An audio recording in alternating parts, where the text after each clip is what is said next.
What is good, everybody? Man, it's your boy Jay in the building. We're back again with another one. The wait is over. The wait is finally over. It finally come. We finally have Jackson State's official football schedule. Official. And I wanted to make sure it was official because somebody sent it to me and they said, look, I went to look for myself to make sure it was official. So, we have Jackson State's official football schedule. So, we are going to dissect most of the schedule. So, we're going to pan over to the schedule real quick and we're going to see what we conjure. All right, man. So, for Jackson State's first opponent, FAMU. Now, I don't know if people, I don't think Jackson State fans really been paying attention to what FAMU's been doing, but FAMU is in the top 5 in the best recruiting class in the FCS. They might be number 5, might be number 6. I don't know, but FAMU has been doing a real good job at recruiting themselves. Matter of fact, I got their signees pulled up so we can check them out. So check this out. So look, Isaiah Major. Now I did reaction videos to some of these guys. Like, these guys are pure athletes. Like Isaiah Major, linebacker. In some of his videos he was playing safety, so he can do both. So I'm pretty sure he can play sideline to sideline, so he's gonna be playing on the outside linebacker, I assume. Kareem Buckley can play receiver and running back. The dude is an absolute dog, a monster. Lamar Mullins, I think he's a transfer from Utah, I believe, but he's a dog at corner. Or no, he plays safety. I'm sorry, he plays safety. He's a dog at safety. And Jordan Moore is also a dog at safety. I also seen him playing some corner as well. But yeah, he's an absolute beast. Art Horn is an absolute dog. I forget where, I think he's a transfer from Iowa State, I believe. But yeah, he's an absolute monster. And there was one more. No, he's the guy from Iowa State. Yeah. So they got some dogs on defense. And Coach Willie always do a great job of coaching defense. So I assume that it's going to be the same way this year. And as far as the game on September 4th, honestly, that game could go either way like it did last year. Wait, it was 7-6. It could be another defensive game. Just because I think FAMU is going to be that good next year. Now, although they're losing a lot in the linebackers and the 2 safeties, they already got 2 safeties with Jordan Moore and some of the guys that I showed you already. But they have Isaiah Land back. They have BJ Bowler back at corner. So this defense is going to be pretty much intact by the time they play against Jackson State. So that game is going to be a bone burner. Tennessee State. Oh, man. The spice has already been created. Like, the tension, that rivalry build up, like, it's already building up. And it built up already. From the news that what happened a few weeks ago, and then them putting them back on the schedule. Like, and I still believe, now there are some things that I got wrong on, but if there's one thing that I believe still, that I do believe that if this official schedule was out and Tennessee State wasn't on it, then something bad was going to happen. There was going to be money, there was going to be sues everywhere. But they're on the schedule, and it makes for a great competition. This is going to be a hell of a game. I think Tennessee State is going to be angry, but Jackson State going to play it off. I do have Jackson State winning that game either way. But, in Tennessee State, And maybe I probably didn't look hard enough, but I didn't think that Tennessee State had a great recruiting class, or it wasn't heavily talked about, and especially with them losing Gregory Hickbottom, I wonder what they're going to do at quarterback. So I think I have some questions about that, but, that's going to be a game to watch. Whew, Grambling State. Now, this is the game that I'm going to. This is going to be one of the games that I go to. This is a game that's going to be talked about, heavily talked about during the year and even leading up to it. Grambling State had the highest recruiting class in Grambling State school history. Matter of fact, I got some of their players pulled up so we can check out some. Now, Now, a lot of these videos I already done, in terms of my reaction videos to a lot of these guys, like Tyson Bardo, 6'5" receiver from Cali. And there's a bunch of those on this roster. I did Calvarez as well. I did Floyd Chalk the fourth. Who else? Valton Gardner, the running back from Kansas. He's a monster as well.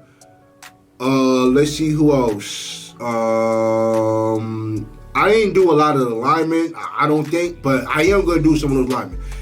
Leroy Page, the 6'4" safety out of New Orleans. He's a stud. Dante Starks, linebacker out of LSU. Now, the highlights that I watched of him, it was from his JUCO. If you see it here, he was the number 6 prospect in the state of Louisiana. This dude is a straight up monster.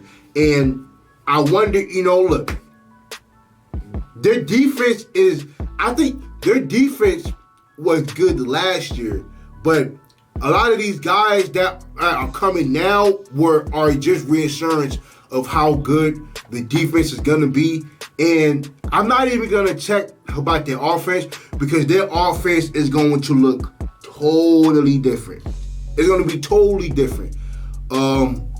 Let's see. Faison Wilson is an absolute dog at receiver. 6'4", 200 pounds. Robert Wilson, 5'11", a lockdown corner. I did a video on him. Let's see who else. Devin Bush, lockdown, an absolute dog on defense. I did Quatarius Hawkins, a real good quarterback. Holloway, to my knowledge, if I'm going to be honest, if I'm going to see it, I believe he may be the starter at quarterback. And he can throw it. He can absolutely run it. So Jackson State is going to have to prepare for that. And I hope, look, what Jackson State saw last year out of Grambling is not going to be the same team. They're going to get a totally different look. I'm pretty sure you're going to get a lot of shotgun, a lot of throw. Well, the team is going to be well balanced because they got real good running backs coming on the scene. They got wide receivers at the yin-yang, 6'4" and taller. This offense is going to look totally different. So let's get back to the schedule. Them and Grambling are gonna. That's gonna be the game to watch. I can't wait to go to that game.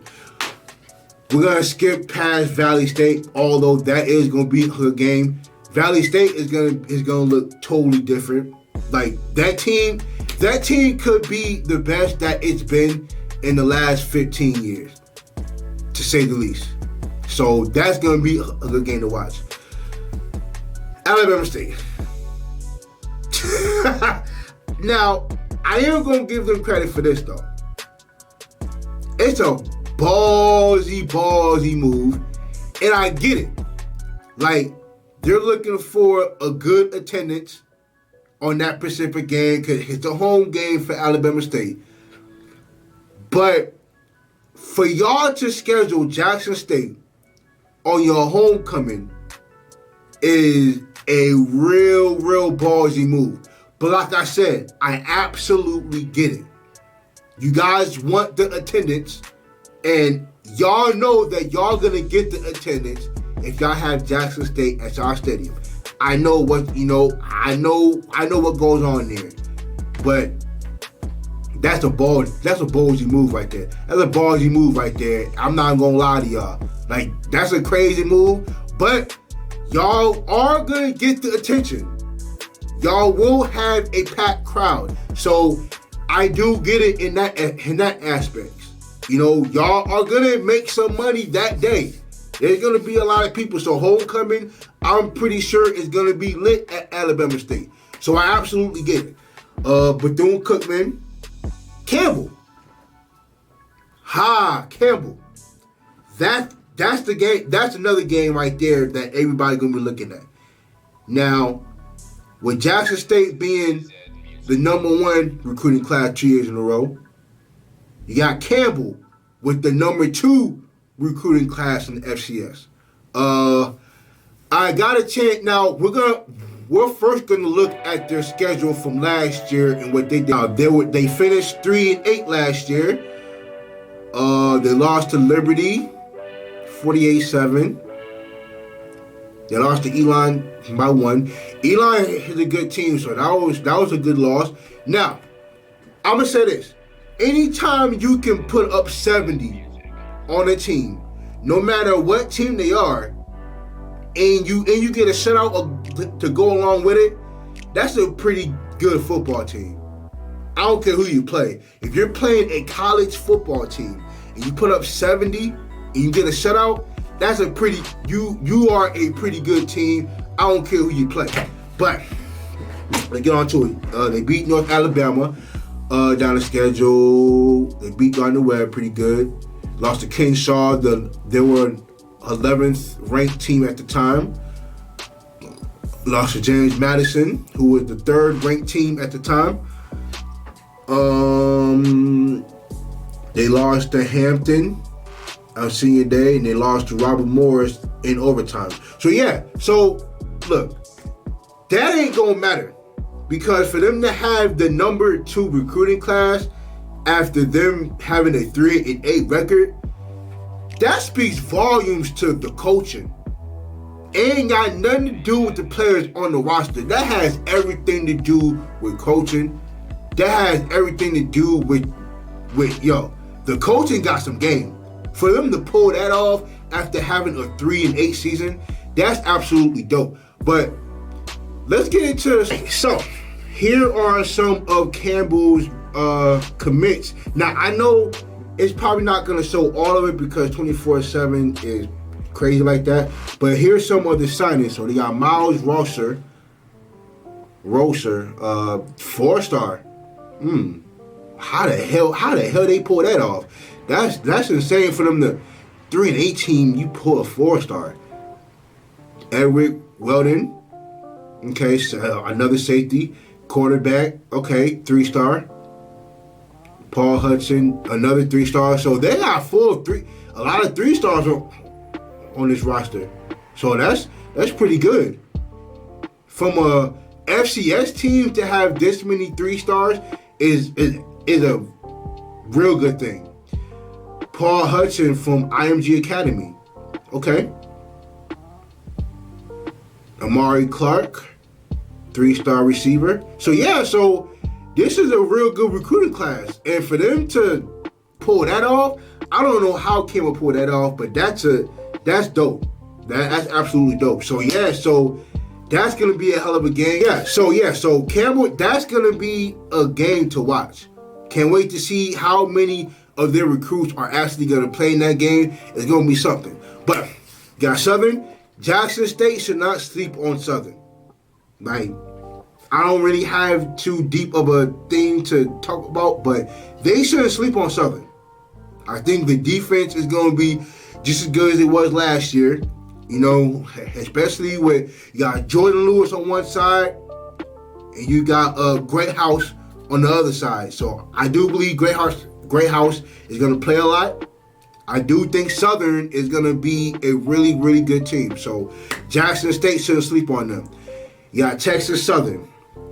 I think that should be an easy win for them. I think. Now, Alabama A&M. Now, they had a lot of players, too. They had 38 recruitments.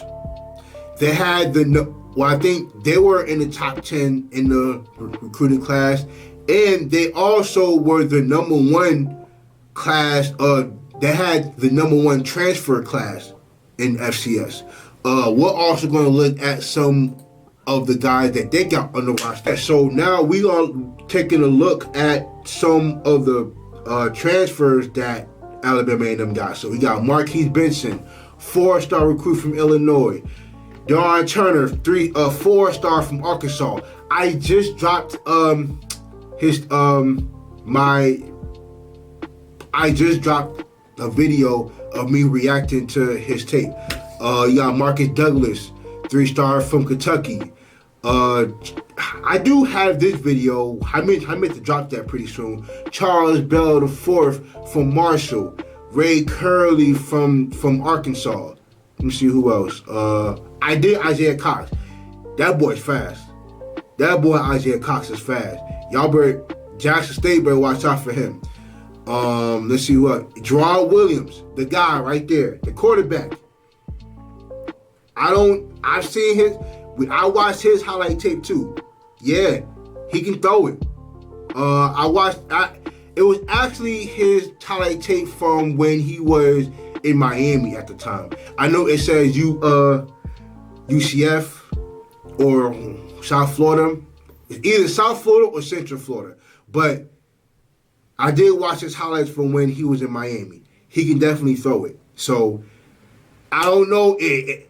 Now it's either gonna be between him and Casey. That's gonna be the starting quarterback for A&M. It's gonna be different, but I do believe it. Now there may be a little bit of spice there between Jackson State and Alabama A&M.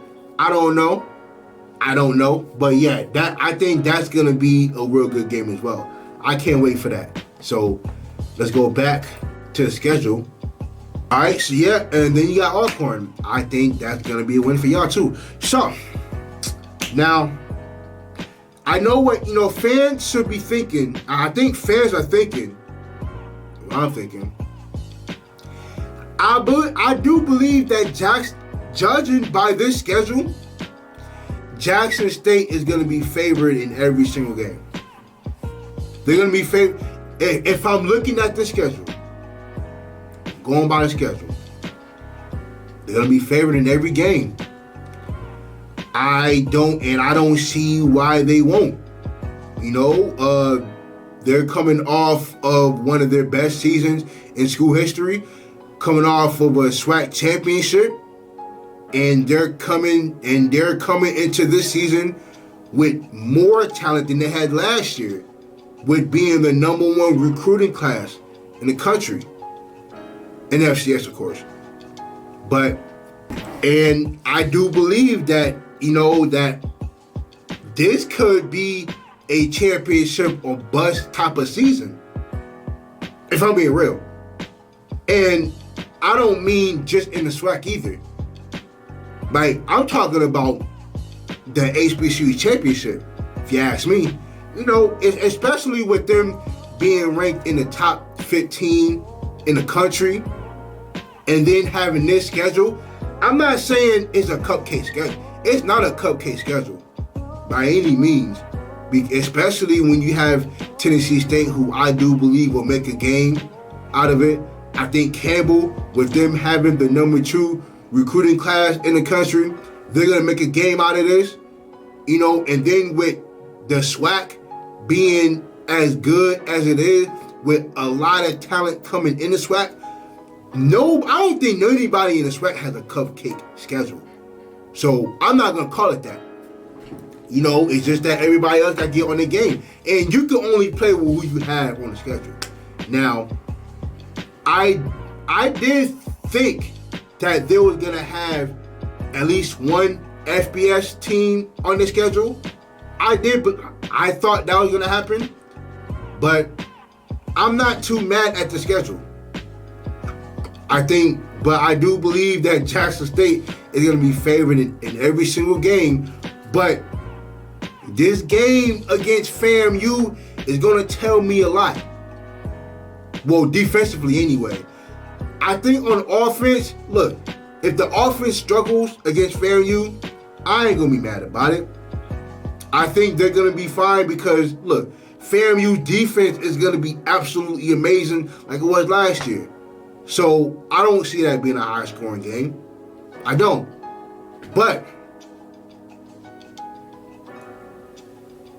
I don't see no more than 2 losses on the schedule. I don't see no more than 2. I don't see an upset. I don't believe there'll be an upset. I don't know yet. I gotta see how it looks during the season. But from what it looked like, I don't see no upset. I don't see them losing more than 2 games. I don't see it. I don't see them losing two to 3 games. I don't see it. Like, I don't think it should happen, but, hey, I think, this is going to be a good season. It's going to be a real good season. Now, I do believe that people are going to complain about the fact that Jackson State don't have an FBS team on their schedule. I do believe that's going to happen. But I don't see a problem. I think they're going to be fine. But we're going to see what happens. So, Jackson State fans, I hope y'all ready. Because now is the time to get it. It's the time to get it. So, make sure you guys, hold up, before we get out of here, man. Make sure you guys like, subscribe, comment, and share. Make sure